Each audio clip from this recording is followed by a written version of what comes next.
Buenos días. En primer lugar, agradecer a la Cátedra Mazo Unizar, en la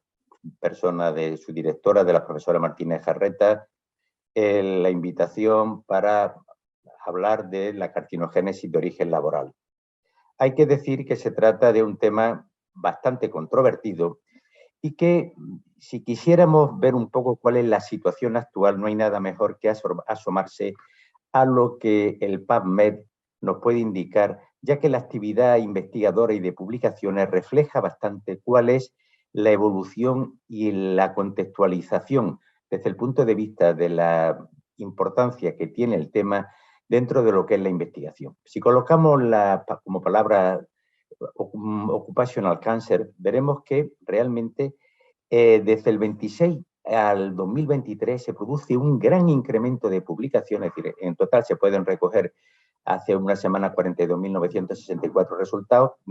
pero sobre todo si se fijan verán que hay un incremento importantísimo en lo que son los últimos años. ¿Qué significa? Que hay un aumento importante de publicaciones en este terreno, pero si en vez de poner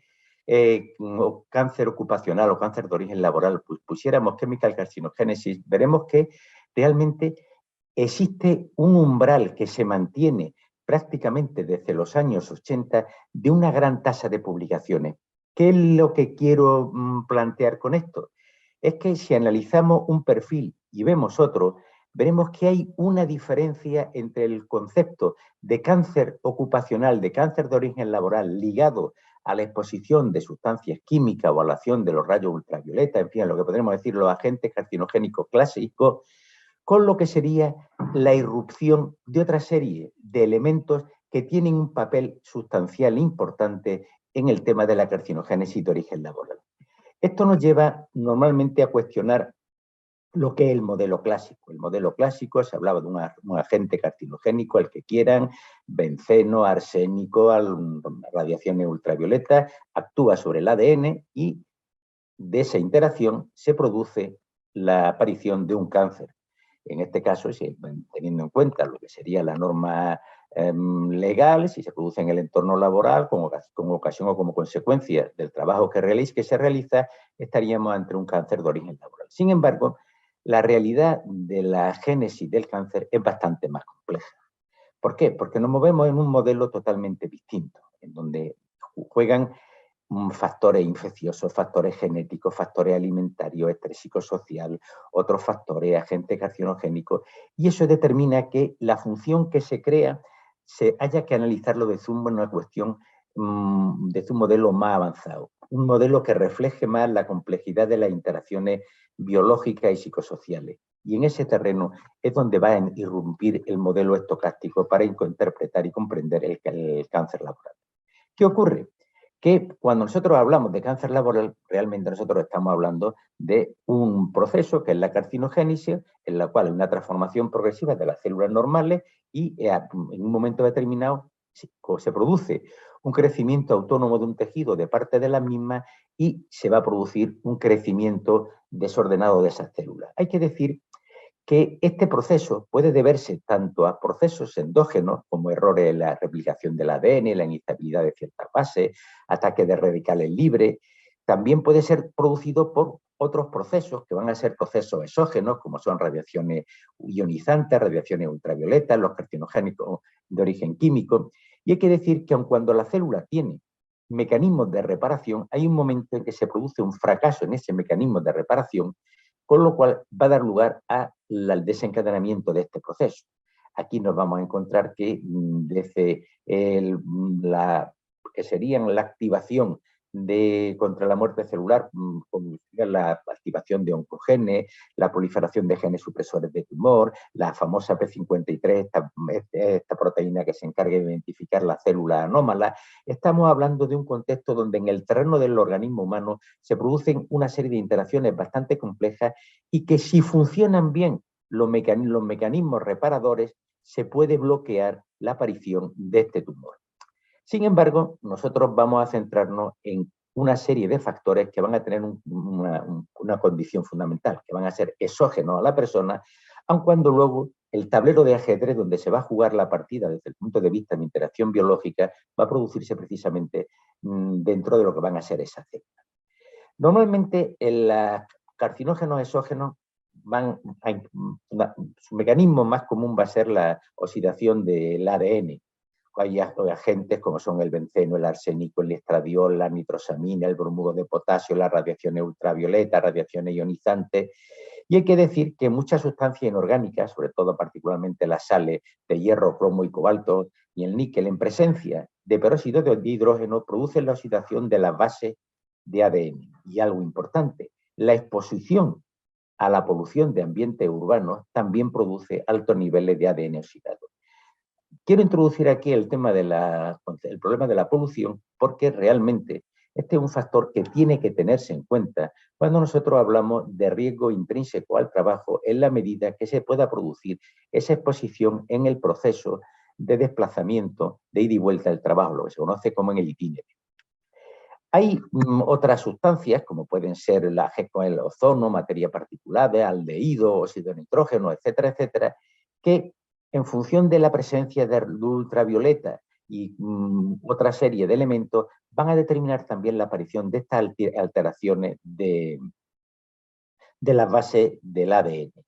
Hay que decir, por ejemplo, que el azul de metileno produce oxígeno singlete en presencia del ultravioleta,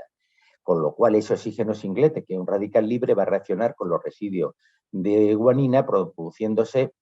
una oxidación del ADN. Hay que decir que también hay otros compuestos como la tetraciclina, la fluoroquinolona, que tienen esta capacidad fototóxica. Con lo cual aquí estamos hablando ya no solo de la exposición a la gente, sino de la interacción de la gente y de la presencia de radiaciones ultravioletas que también se van a dar en determinados trabajos que se realizan al aire libre en el entorno laboral. Pero no solamente la acción carcinogénica va a deberse a la lesión del ADN. Hay otra serie de carcinógenos no genotóxicos que se llaman también epigenéticos que actúan no por una modificación directa del ADN, sino que modulan el crecimiento y la muerte celular. Estos compuestos actúan en la fisiología, modificándola de algunos órganos y produciendo una sobreestimulación persistente, con lo cual va a tener una estimulación del ciclo celular con una estimulación con un efecto mitogénico. Esto va a dar lugar al incremento de mutaciones espontáneas y a que haya un aumento de probabilidades de alterar el ADN. Hay que decir que ya sean factores endógenos, ya sean factores exógenos, se van a dar una serie de circunstancias en las que estos factores van a actuar, repito, no ya como una acción genotóxica, sino una acción epigenética. Hay que decir que aquí hay muchos compuestos endógenos, por ejemplo, las hormonas serían el ejemplo más claro de cuáles son los carcinógenos epigenéticos. Con lo cual, volvemos a este esquema que había iniciado anteriormente, donde podemos ver que existen en ese complejo de ese modelo estocástico, donde se incluyen factores infecciosos, genéticos, alimentarios, que desde el punto de vista de lo que sería el entorno laboral, voy a intentar mover la pantalla para que no tape lo que sería el entorno laboral, incluye no solamente los factores clásicos, como hemos visto, de moduladores que sean genotóxicos o moduladores que sean epigenéticos, sino que van a incluirse otra serie de factores que van a interaccionar en el tablero biológico del sistema del organismo y que van a tener a jugar un papel importante en la aparición del cáncer. Me refiero, por ejemplo, al tema de la exposición del agente carcinogénico en el entorno laboral, ya sean radiaciones ultravioletas, ya sean compuestos químicos, me da igual, cualquiera de estos entornos, pero también otros factores que colaboran de forma clara, como haremos ahora en la moderna producción científica, como el estrés psicosocial, otra serie de factores que van a modular de forma importante no ya la acción directa de la sustancia estimulándola bien como factor genotóxico o epigenético, sino que van a limitar la capacidad de reparación y de control de esas células tumorales que todos tenemos y que todos los días se nos producen un número determinado de mutaciones que podrían degenerar en cáncer y que gracias precisamente al control biológico eficaz de nuestro organismo permiten el bloqueo del proceso. Sin embargo, estas sustancias que van a estar en el entorno pueden verse modificadas, por ejemplo, por el estrés. Con lo cual vamos a ver que los factores psicosociales en el trabajo también van a determinar la posible aparición de un tumor. Pero aquí se nos plantea una cuestión desde el punto de vista práctico, y es decir, bueno, ¿cuándo hablamos entonces desde el punto de vista médico de un cáncer de origen laboral. Evidentemente, cuando están jugando muchos factores, y hay que poner un factor clásico, como serían el consumo de sustancias psicoactivas en actividades de ocio, como pueden ser el tema del tabaco, como puede ser el tema del consumo de alcohol, que se producen fuera del entorno laboral y o determinados hábitos de vida que no se pueden llamar precisamente higiénicos, sino que favorezcan el exceso, la aparición de tumores, como puede ser el sedentarismo excesivo, como puede ser la obesidad, etcétera, etcétera, etcétera. Hay multitud de factores. Realmente se puede producir, podemos segregar en la producción del proceso de iniciación, promoción y generación de un tumor esos factores del entorno laboral. ¿Cuándo podemos hablar de un cáncer de origen laboral en este complejo juego de factores que están interviniendo? Hay que decir que la prueba o la regla de oro, el gol estándar sería cuando, sin la presencia de ese entorno laboral o de los factores ligados al entorno laboral, ese cáncer no se hubiera expresado. Eso no siempre es fácil y exige en algunos casos una labor importante de establecer el nexo de causalidad y depurar cuál ha sido todo el proceso para intentar comprender hasta qué punto se hubiera podido producir la aparición de esa neoplasia sin la existencia de un trabajo con unos riesgos específicos concretos. Para que vean un poco por dónde está evolucionando el tema de los estilos de vida y el cáncer de origen laboral. Pongo un trabajo deliberadamente antiguo, que es concretamente del año 90, el trabajo de Roy, donde ya incide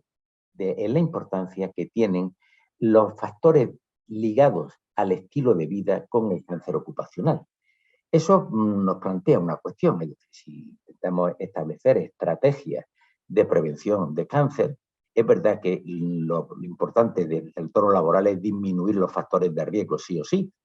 pero también vamos a ver que va a ser necesario que exista una comunicación muy fluida de lo que es la medicina laboral con la medicina no laboral del sujeto, por lo cual voy a reivindicar algo que se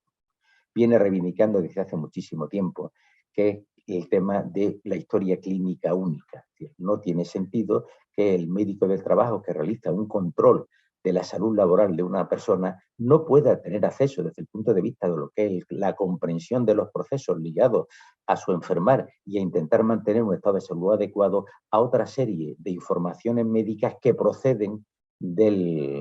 fuera del entorno laboral. ¿Por qué? Porque el sujeto se trae al trabajo la patología previa, los problemas, el estrés, la falta de sueño. Y lo mismo, el sujeto se lleva del trabajo otra serie de condicionantes. Y no son factores que sean factores independientes, son factores que están íntimamente ligados entre ellos y no obliga precisamente, voy a decir, a un diseño de una estrategia más global en lo que es la comprensión y el trabajo sobre lo que serían los factores que intervienen en la salud laboral. Como ejemplo, ya un trabajo más reciente, el trabajo de Johnson y colaboradores, donde hacen una correlación que tienen resultados positivos entre lo que es la aparición del cáncer de mama, que realmente no tendría que ver con la exposición, no hay mucha sustancia en el entorno laboral, que es verdad que existen, pero no es frecuente poder achacar un cáncer de mama al entorno laboral, pero estos autores sí encuentran una fuerte relación entre lo que sería el sedentarismo durante el trabajo y la aparición de cáncer de mama. Estamos aquí ante un cáncer que no tendría la consideración habitualmente de cáncer laboral, pero donde los factores de sedentarismo laboral, como es la inmovilidad en el puesto de trabajo de carácter permanente y continuada, sin establecer procesos para que el sujeto pueda movilizarse, levantarse y demás, ese sedentarismo forzado estaría ligado a la aparición del cáncer de mama. Con lo cual, vuelvo a decir que el tema es bastante más complejo que lo que sería poner en relación exclusivamente entorno de trabajo, factores ligados a los tumores que tienen que ver de forma exclusiva con el cáncer, con el entorno laboral y verlo desde una perspectiva mucho más global y más integral. Aquí tienen, por ejemplo, el tema de la exposición a patógenos zoonóticos en el tema del riesgo del cáncer de colon. Y aquí entramos en otro factor importante, es decir, cuando nosotros hablamos del cáncer de colon, nosotros nos referimos generalmente y tenemos una especie de reducción del campo de visión o del campo de conciencia para centrarnos casi exclusivamente en que son los carcinógenos de origen químico. Y hay que romper esa visión restrictiva y restringida y hay que ampliar el campo de visión. Y tenemos que ver que realmente los factores que pueden intervenir pueden no estar ligados a la presencia de sustancias de origen químico, sino también pueden estar ligadas a la presencia de patógenos que se puedan adquirir durante el desarrollo del trabajo. Por lo cual, fíjense que las estrategias habituales que se utilizan, incluso cuando ahora haremos una pequeña revisión de la lista de los tumores de origen laboral, muchas veces no contemplan la existencia de estos factores que sí tienen un papel determinante, como demuestran la bibliografía de forma reiterada. Quería, una vez establecido la dificultad que tiene el hacer una visión restrictiva a lo que es la carcinogénesis, pensando solo en lo que sería agentes de origen químico o a radiaciones ultravioletas, radiaciones ionizantes y ampliar un poco las relaciones que tienen, como el tema, desde el punto de vista de lo que son las directivas comunitarias y de la legislación, todavía no llegan a alcanzar esa visión global, esa visión holística de lo que es el proceso tumoral dentro del entorno laboral. La directiva de 2019-983 del Parlamento Europeo modificaba la protección de los trabajadores contra los riesgos relacionados y obliga a que se establezca un Real Decreto, el 1154 del 2020, del 22 de diciembre, por el que se modificaba el otro decreto con relación a los riesgos relacionados con la exposición a agentes carcinogénicos durante el trabajo. Bueno, y si vemos los valores límites que se establecen, o si vemos las distintas estructuras que hay, vemos, por ejemplo, que los factores infecciosos, desde el punto de vista del factor infeccioso a los que el sujeto puede estar expuesto desde el punto de vista laboral, o el riesgo psicosocial, como el estrés mantenido, desaparece por completo de esta estrategia. Es importante recuperar y, vuelvo a decir, integrar estos factores que la bibliografía, la investigación y la ciencia demuestra que están ejerciendo una serie de funciones importantes para reintegrarlo y dar esa visión.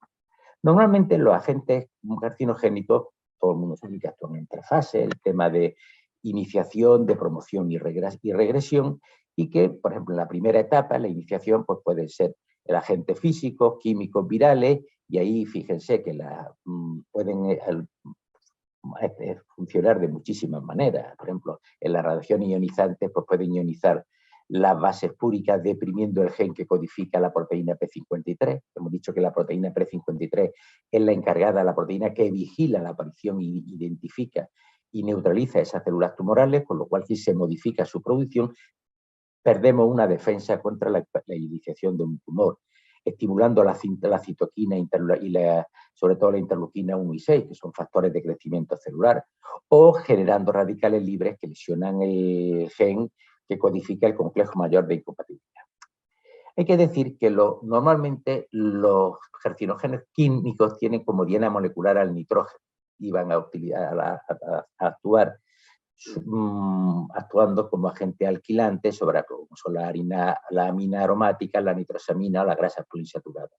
Mientras que los agentes virales actúan introduciendo sus propias oncoproteínas al genoma de la célula, con lo cual la célula cambiará su código normal por el que imponen los oncogenes virales. Eso pasa con el virus del papiloma humano, el virus de Epstein-Barr, el virus de la hepatitis B y C, y hay que decir que los oncogenes virales se van a ubicar normalmente en las proximidades de los prontogenes o de los oncogenes supresores. Fíjense que en esta lista no he dicho para nada el tema de los datos del que he puesto algunas referencias bibliográficas como participante y como agente importante en la aparición de tumores. Vuelvo a decir y a insistir, que quizás sea el mensaje que de forma reiterada y casi llego para hacerme pesado y llegar al aburrimiento, de la necesidad de una visión mucho más global e integral de lo que es el proceso de cáncer. En la promoción van a jugar los factores de crecimiento, los receptores de los factores de crecimiento, la angiogénesis y la degradación de las matrices celulares. Bueno, No quiero en este caso aburrir hablando de lo que son los distintos factores endógenos y exógenos, ni hablar exactamente de lo que van a ser los carcinógenos desde el punto de vista epigenético. Hay que decir que hay mutuaciones puntuales, que normalmente suelen ser transiciones donde las purinas son reemplazadas por purina y las pirimidinas por pirimidinas, y las purinas son otras versiones que las purinas son reemplazadas por pirimidina y viceversa. Hay también otras alteraciones como el óxido nitroso que produce una desaminación de la adenina, la hidrosilamina que reacciona solamente con las pirimidinas, en fin. Hay una gran lista de sustancias que no viene al caso, están en la diapositiva, pero no me interesa tanto entrar en la fisiopatología íntima de la carcinogénesis, porque en última instancia es un diálogo biológico entre una sustancia,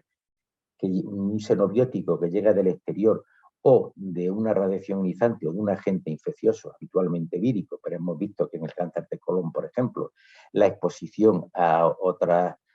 agentes infecciosos también tienen un papel importante, van a producir esa ruptura de ese equilibrio y van a dar lugar a la expresión tumoral. Lo que quiero decir con todo esto del tema de por ejemplo, de todas estas, de los ácidos, de los distintos, si alquilan hay una alquilación de la posición N7 de la guanina o de la posición N3 de la adenina, es decir, que lo que es el proceso íntimo de puesta en marcha de la iniciación tumoral, afortunadamente está bien conocido y sabemos cómo se produce, cuáles las distintas fases desde el punto de vista de alteración bioquímica que van a producir la alteración tumoral. Lo mismo que va a ocurrir cuando se produce incorporación de análogos de base durante la replicación del ADN. El ejemplo más claro es el 5-bromuracilo que se incorpora al ADN en lugar de la timidina, cuando hay pocos niveles, hay niveles bajos de timidina. Entonces el 5-bromuracilo pasa de la forma ceto a la forma enol, de manera que, aun cuando se aparea inicialmente con la adenina, lo que ocurre cuando está en la forma enol es que la unión se realiza con guanidina. Si la transición ceto-enol se produce en el momento de la replicación, en vez de la adenina se incorporará la guanina, con lo cual interrumpimos la secuencia de transmisión de información que está realizando el ADN. Vuelvo a decir que no se trata tanto de insistir sobre estos mecanismos íntimos que son bien conocidos y que afortunadamente se tienen bastante claros. Lo mismo que ocurre con el tema del benzopireno, como va a ocurrir con las mutaciones puntuales, otras versiones por inestabilidad química de las bases púricas. Es decir, todo lo que es el mecanismo intrínseco de la producción del tumor, cómo se alteran, en qué lugar se alteran, cuál es la fase de transición química en que se produce ese diálogo que determina una modificación de la orden de la secuencia de ADN, y con lo cual, en vez de producir una proliferación normal, va a dar una proliferación anormal, está perfectamente conocida y comprendida. Hay que decir que los agentes epigenéticos habitualmente van a ser sustancias químicas. ¿Qué va a ocurrir en este caso? Pues sustancias de todos conocidos como el benceno, el cloroformo, el fluoretileno, el furfural, el metapirileno, el lindano, los bifenilos policlorados, pero para que se produzca una promoción, previamente tiene que producirse una iniciación. ¿Qué ocurre? Que sin una iniciación, los agentes promotores exclusivamente epigenéticos no van a poder expresarse, con lo cual tiene que existir una sinergia. Es verdad que hay sustancias que pueden estar presentes como iniciadores, como promotores y en todo el proceso, pero vuelvo a decir, la cuestión importante a tener presente es que en función de la fase, una sustancia puede intervenir o no. Habrá que ver el tipo de tumor, habrá que ver la sustancia y para poder establecer lo que a nosotros nos interesa, que aparte de una estrategia de prevención para evitar situaciones de riesgo en que se puedan producir el proceso de iniciación y de promoción tumoral al mismo tiempo, cuando ha habido un fracaso y tenemos que identificar el origen laboral de un tumor, necesitamos en este caso un conocimiento claro de todo el proceso y dónde actúa para poder llegar a un establecimiento de un nexo de causalidad adecuado. Hay que decir que los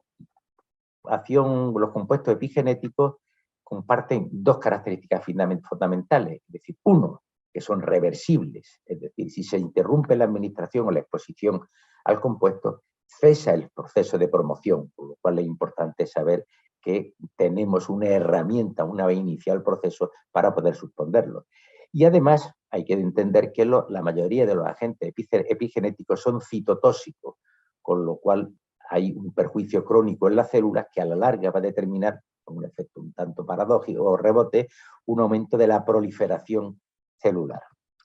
En los últimos años se ha intentado diseccionar las bases moleculares de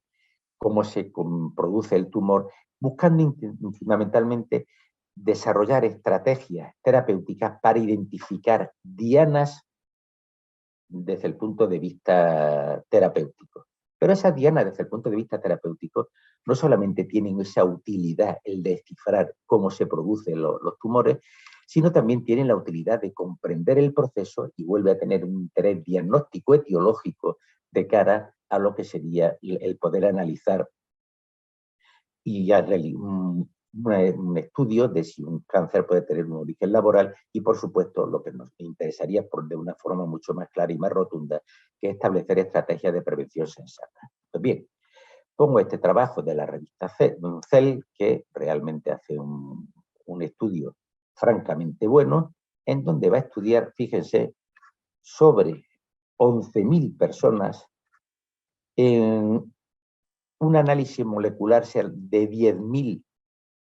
tumores de 33 diferentes tipos de cáncer y hace un desglose molecular de 28 tipos de células. Y aquí encuentran que el órgano o el tejido en que se originan las células influye en la clasificación del cáncer, pero no es determinante de forma absoluta.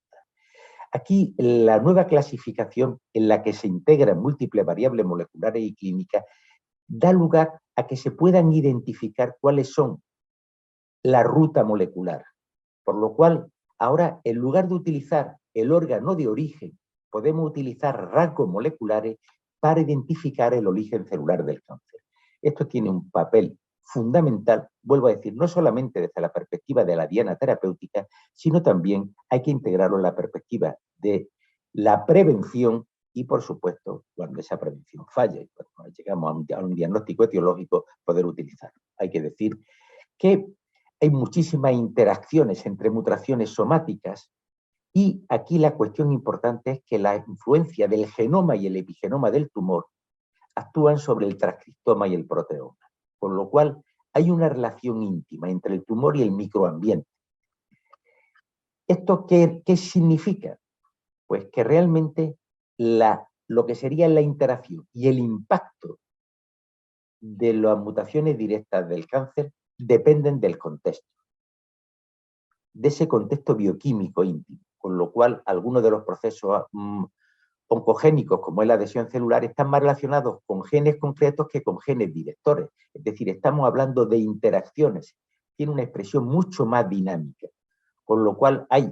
nuevas conexiones entre los genes directores del cáncer y las variantes de la línea germinal. Y se relacionan ambos, y eso voy a insistir porque tendrá que ver muchísimo con los factores psicosociales, con la respuesta del sistema inmunitario. Y aquí volvemos la importancia que tienen los factores psicosociales, sobre todo lo que es el estrés crónico, porque deteriora esa capacidad inmunitaria, con lo cual procesos que en unas condiciones normales, con una integridad del sistema inmunitario correcto, no se produciría un proceso de iniciación, promoción y desarrollo tumoral,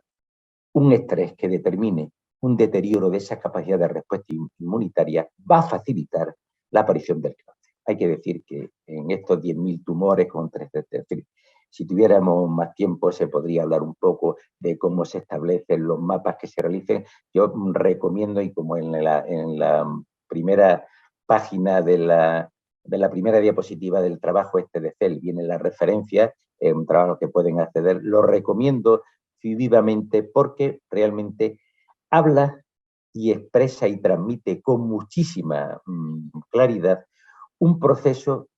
fundamentalmente complejo e interactivo de multitud de variables que va a determinar el proceso de aparición oncogénica. vuelvo a decir, reitero el interés de este trabajo, porque rompe un poco lo que serían los modelos clásicos en la carcinogénesis de origen laboral. No cunda el pánico mirando esta diapositiva, pero lo que se intenta en este caso es ver un poco cómo los factores genómicos, epigenómicos y transcriptómicos determinan variaciones en los procesos tumorales. Con lo cual, este es otro factor importante a tener en cuenta y recordar que siempre los procesos biológicos son mucho más complejos de lo que inicialmente podemos creer, ¿no? Aquí tienen de nuevo lo que sería el trabajo, vuelvo a decir, lo recomiendo vivamente porque van a poder realizar una nueva perspectiva que amplía lo que es la visión, quizá excesivamente restrictiva. También es cierto que desde el punto de vista pedagógico y muchas veces se intenta simplificar los procesos para una mejor comprensión, pero no siempre la simplificación ayuda. Es necesario muchas veces recordar que un cuadro, por poner un símil, un cuadro está lleno de multitud de pinceladitas y que la percepción global requiere precisamente de la integración de esos pequeños detalles en una unidad perceptiva mucho más amplia. Pues lo mismo pasa con el tema de los tumores. Por otro lado, hay que decir que hay una serie de relaciones que habitualmente no se tenían en cuenta. Si yo digo que el melanoma tiene que ver con la exposición al sol, todo el mundo estará de acuerdo que sí, todo el mundo sabemos que hay que utilizar cremas de protección, pero fíjense aquí en este caso que un estudio de Denkins que estudia en un seguimiento importante durante bastante tiempo de personas que utilizaban, que aplicaban plaguicidas, vio cómo la duración de los factores que seguían en el proceso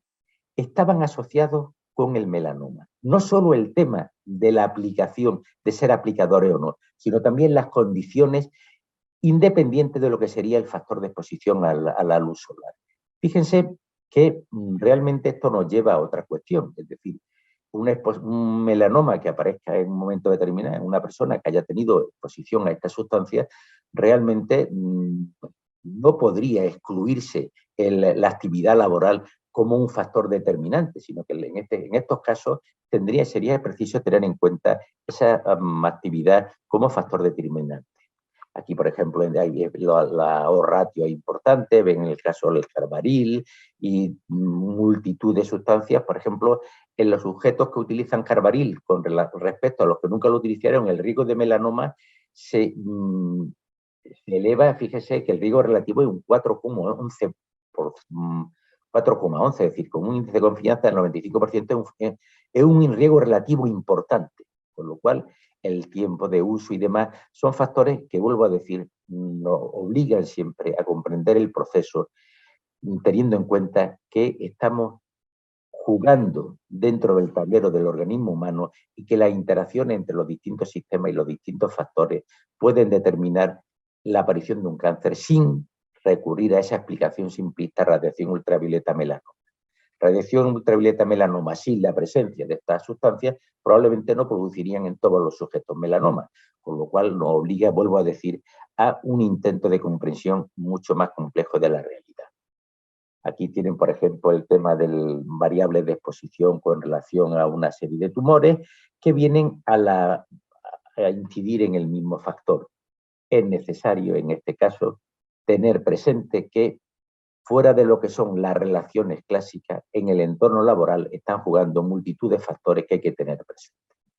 Bien, ¿esto a qué nos lleva? Pues, si vemos, por ejemplo, aquí lo que habla la Organización para la Salud Laboral de la Unión Europea, pues cuando habla de las sustancias químicas y pone una lista de sustancias, como puede ser el jugo de vinilo, formaldehído, el sílice, el polvo de madera, el talgomieno, en se hace una lista de sustancias, como todo el mundo tiene acceso a este tipo de publicación, no tiene mucho sentido, pero lo que sí tiene sentido es que piensen que en este tipo de publicación se omiten, y estamos hablando de estrategias precisamente para prevención, se omiten otro conjunto de factores que es necesario tenerlo presente. Por aquí hablan, vuelvo a decir, el tema de de los rayos X, de la radiación solar, del trabajo sedentario, de sustancias químicas, pero ese conjunto de factores tiene que jugarse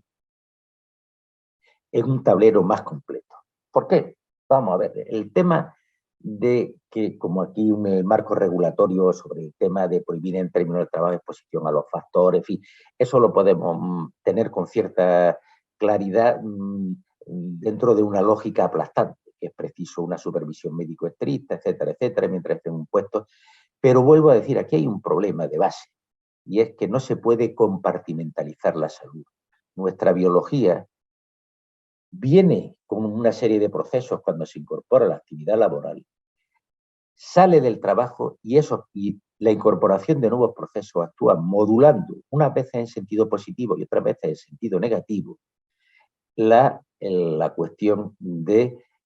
un establecimiento de una capacidad de respuesta eficaz para el control, por ejemplo, a través del sistema inmunológico de los tumores. Es fundamental incidir que las estrategias de prevención no se agotan en el entorno laboral. Tenemos que agotarlas en el entorno laboral y conseguir el entorno laboral más saludable posible y que el trabajo se convierta en un agente promotor de la salud, anulando no solamente los riesgos para la salud, sino incorporando una serie de hábitos y de factores que determinen un incremento de la salud. Pero poco de eso va a poder ser útil si luego después eso no tiene una continuidad fuera del entorno laboral. La continuidad de cuidado, la estrategia de mantenimiento requiere, vuelvo al modelo anterior, integrar todos esos factores en una continuidad de cuidado y en una comprensión global del proceso. Desde el punto de vista práctico, ¿qué es lo que tendría que tener claro? Primero, que lo que es el diálogo bioquímico entre los factores que determinan la aparición de un cáncer o no, está bastante claro. La dinámica de los procesos que determinan la evolución de un cáncer, la aparición de factores del transcriptoma, del epigenoma, de los aspectos genómicos y demás, se tienen que incorporar porque precisamente en biología los diálogos nunca son simples. El diálogo puede ser bastante elemental desde el punto de vista de la interacción química, pero en el sistema de interacciones que se produce dentro del organismo, ese factor se multiplica y se complica bastante. Y hay que tener siempre una visión lo más integral posible y lo más global del proceso. Y que desde el punto de vista de la estrategia preventiva, no solamente nuestro objetivo debe ser conseguir un entorno laboral ausente de una serie de factores, pero hay otra serie de elementos que tienen que integrarse también. El estrés psicosocial no puede trabajarse solo por parte del médico del trabajo, necesita la colaboración necesaria y fundamental del médico asistencial no laboral, con lo cual volvemos a algo de que dije al principio, la necesidad de que esa continuidad de cuidados quede reflejada en un registro único que sería la historia clínica única. El sujeto es el mismo cuando va a su médico de familia que cuando va al médico del trabajo. Y son los factores que son complementarios y que pueden jugar a favor del sujeto, pueden jugar en contra del sujeto. Y tenemos que saber modularlo y tenemos que tener capacidad de respuesta suficiente para poder controlarlo. Con lo cual, integremos lo que es el modelo estocástico y desde el punto de vista, desde la perspectiva pericial, en el cómo podemos identificar y cómo podemos hacer una atribución causal del cáncer al entorno laboral, exclusivamente el único elemento que tenemos es si excluimos el factor laboral, ese cáncer podía haberse producido. Es decir, aunque estén interviniendo el resto de los factores genéticos, los factores infecciosos, otros factores, el estrés psicosocial, sin la acción de ese agente o de ese entorno laboral como factor desencadenante o inductor o de progresión del tumor, es el elemento que nosotros tendremos que establecer desde el punto de vista del nexo de causalidad y saber si con la ausencia de ese factor no existía el tumor, podremos sin ningún tipo de duda científica y con un grado de certeza más que razonable el hacer una atribución causal del tumor con la relación laboral, aun cuando no sea de los tumores que clásicamente se recogen por exposición a sustancias, vuelvo a decir. que aun cuando tenemos una visión restrictiva de lo que son exposición a sustancias, radiaciones ionizantes, radiaciones ultravioletas, algunas infecciones, y sobre eso nos movemos, el entorno del cáncer ocupacional, como he intentado dar en algunas pinceladas de algunas diapositivas, tiene una perspectiva mucho más amplia. Con todo esto espero por lo menos haber generado la suficiente inquietud para ampliar, por un lado, lo que son las estrategias de intervención para la prevención del cáncer y, por otro lado, desde el punto de vista de lo que sería desde el punto de vista de lo que sería la comprensión del proceso, haber generado la suficiente motivos de curiosidad para intentar ampliar el campo de conciencia y el campo de análisis y no quedar reducido al entorno de lo que sería el modelo clásico. Muchísimas gracias por su atención. Una vez más, quiero reiterar mi agradecimiento a la Cátedra MAZ y a la profesora Martínez Jarreta por su amable invitación.